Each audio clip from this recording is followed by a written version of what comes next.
Let me show you how to use our Cake Mascara. Open up the tin, take out the applicator, dip it in water, and then you're going to rub the applicator back and forth onto the cake until you break the surface of it and you start to see a thick paste forming. The first time you do this, it might take a few seconds, but it will be easier as you use up the cake. So you can see here already that it's becoming thick. This is what you want to see, and then the product is ready to apply. So once you have product on your brush, all you have to do is paint it on your lashes.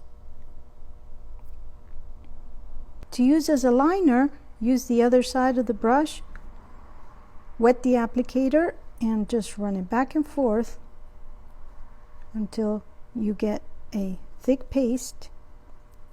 Load up the brush with the color and then draw your lines. With a little practice, this is very easy to do, it's very long lasting, and it's great for your eyes.